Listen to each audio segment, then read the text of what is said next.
Ladies and gentlemen, this is Dubbles here with a big update with the new Ultraviolet Hold meta. The nerfs and buffs have finally dropped, and we are going to go over each and every one of them as quickly as I can today. So, ladies and gentlemen, without further ado, we're going to get right on into it. Alright. The dev comment says this on the Hearthstone updates: Escape from Violet Hold has shaken up the meta in a big way, and we love seeing so many new cards making an impact. At the same time, we've seen a few classes start to fall behind, including Warlock, Death Knight, Priest, and Demon Hunter. No mention of Mage, obviously, which that should have been, in my opinion, mentioned as well, but hey, we only play the game, we're not the devs. Overall class and deck diversity are lower than we'd like, especially at high ranks, so this patch is focused on opening up more options. To help with that, we're improving a large number of Escape from Violet Hold cards with a particular focus on supporting underperforming classes. Azelina Soul Thiever is also receiving one of the biggest updates we've ever given a card, complete with an all-new start of game effect. We're also making adjustments to several of the current top-performing decks, such as 2-cost Rogue and Mug Shaman, focusing on early blowouts. In Wild, Warlock was already quite powerful before Escape from Violet Hold, and Godfrey the Betrayer is further increases overwhelming presence. Because of this, we're taking some larger swings with an outright ban to Godfrey and nerfs to several other key cards for Warlock decks. We'll be monitoring to see what happens after these large changes and made continued follow-ups as needed. As always, we'll be watching closely to see how this meta develops. Now, ladies and gentlemen, I'm really excited about this one as we take a look at the first card that has been changed, and it looks like it is Vanessa the Ringleader. This is the number one. Vanessa is the number one card on everybody's mind when you think of a nerf. And this is what was nerfed here. Old 6 mana. They changed the mana from 6 to 7. And it is now, instead of a 4/4, it is 4/3. And this is what the devs have to say about it. Vanessa was one of the strongest enablers in a Rogue and was creating power for early snowballs too consistently. This change slows her down and makes those swing turns easier to answer. Yeah, especially when she was at a 4/4, it was hard to deal with when you're playing like somebody like Face Hunter, for example, who has very small minions to deal with, especially, and not a lot of AoE as it comes to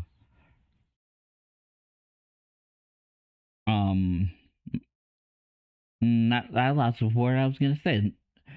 When it comes to not a lot of AoE is when it comes to clearing the board. Forgive me, folks. It's Monday. I apologize. Blazing Invocation was one that was talked about. It is now discover a battle cry. They removed the text that says it costs 1 less to just discover a battle cry minion.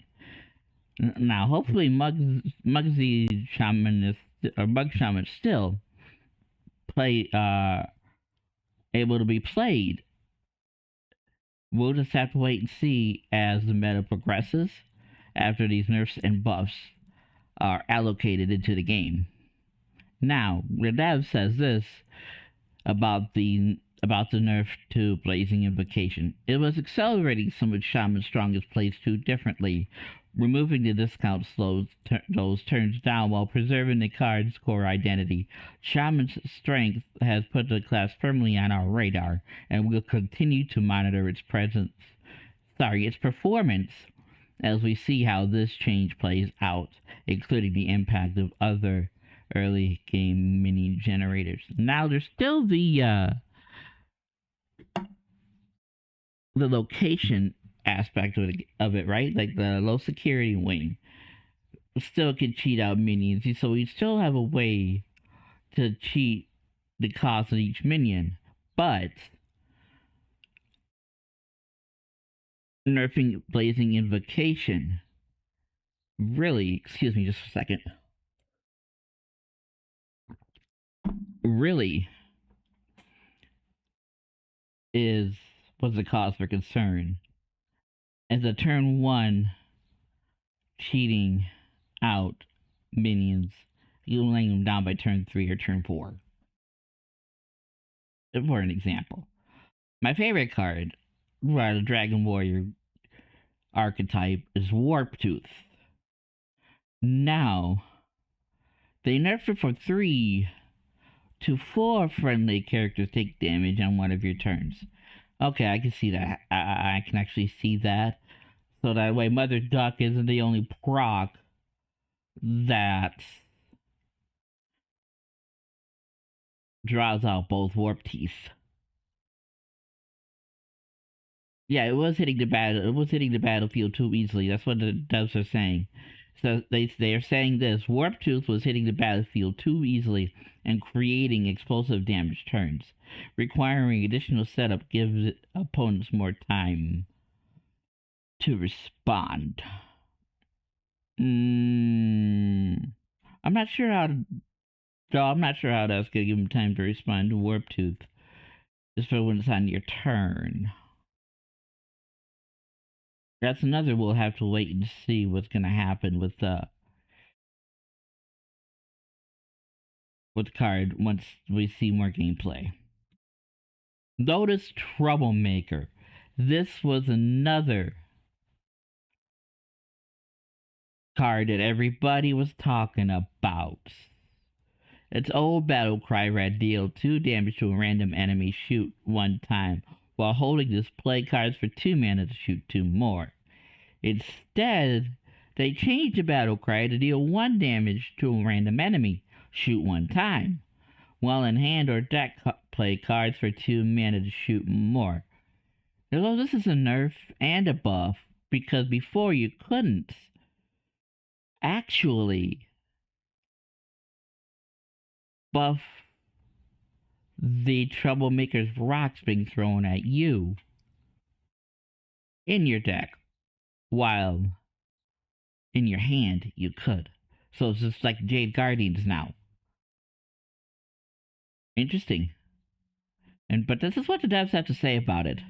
Notice Troublemaker is a key price piece and the new 2-cost rogue. Its overall power level looks about right, but the difference between drawing it early and drawing it late can cause gaps in that power, leading to frustration for both players.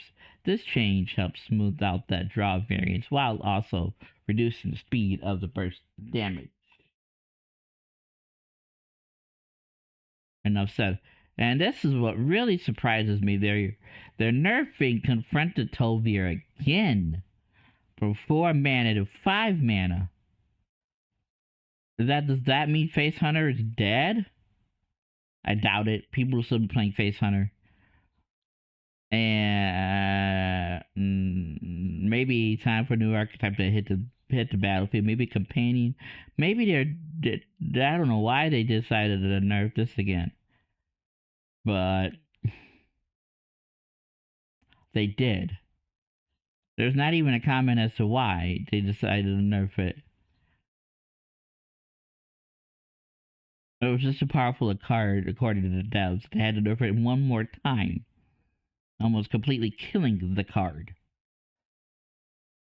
As usual, you can get your full dust refunds for 2 weeks following the patch once it becomes live. Now we're on to the buffs. Blood Doctor Selena. It's old mana, 5 mana, new 4 mana. Sawbones, old 6 mana, new 5 mana. 6/4, change it to a 5/3 for the new. Emergency Surgery. Old text, try choose an enemy minion. Summon 3/3/1 undead with lifesteal that attack it. New, choose an enemy minion. Summon 4/3/1 undead with lifesteal that attack it. Nice, that's gonna go into one of my decks, I know that for sure. The Living Plague. This is one I was really looking forward to myself. I don't know about you guys. The Living Plague is an old 7 mana, 7/7. Now, it's a 6. Excuse me. 6 mana, 8/8. Imp Gang Stooge. Oh, the Death Rattle. Put a 9/9 demon with taunt. Lifesteal on the bottom of your deck. New Death Rattles. Put two 8/8 demons with taunt. And Lifesteal on the bottom of your deck. And then we have Annihilation. Oh, 9 mana. New 8 mana. Now we have a comment from the devs. I'm not very familiar with this card, so I can't really say exactly what it's going, why they did it, but they'll tell us. This buff, in addition to the Imp Gang Stew change, aims to give Warlock a powerful late game swing turn. Okay, makes sense. Morag, oh, 10 mana, new 9 mana. They buffed Morag, nice. Stardust Scythe, oh, 2 durability, new 3 durability. Okay, that's gonna buff up the Void Souls there too. Vicious Void Scale. Oh, get a Void Soul. New Battle Cry, and it's a Battle Cry and a Death Rattle now. Okay, this makes it even more powerful. Get a Void Soul. Iridescent Seeker, old 7/5, new 7/7. Alright, sweet. Trash Test, Soul Parasite, old 1/1, new 3/3. Azalina Soul Thiever, here we go. Azalina Soul Thiever, Stone Souls decks, and now Prince Renaissance is fact. The extra health should give you more time to turn your opponent's cards against them. So now their starting health is 40 instead of 30. This will make certain priest players happy. I know quite a few that would actually really enjoy this card. Korov the Broken now has Taunt. Okay. Enthralled Shade. Oh, 3 mana, 4/3. New 2 mana, 3/2. Dev comment. Enthralled Shade was intended to be an efficient tool for Azalina decks. But even those decks weren't playing it. Reducing the cost will make its discount more appealing for that archetype. Okay. Rampaging Hound wasn't seeing a lot of play. Hopefully this buff to 4/12 will help make it see a little more play. I just don't see it though. Sewer Swimmer, old 5 mana, 5/4, new 4 mana, 4/3. And we have some battle. Well, I'll go for the. I'm not a wild player, but for those wild players out there, I will go ahead and go over some of the changes that the devs have made as well. Godfrey, the Betrayer, has been banned. It's too powerful. Enough said. Solarium, old 1 mana, new 2 mana. Elwyn Boar, oh, Death Rattle. If you had 7 Elwyn Boars die this game, equip a 15/3 Sword of 1,000 Truths. New Death Rattle. If you had 10, so they nerfed a card. Had 10 Elwyn Boars die this game, equip a 15/3 Sword of 1,000 Truths. So they nerfed a card. Excuse me for that. They nerfed a card that was essentially, there was really nothing wrong with it. It was kind of a cool card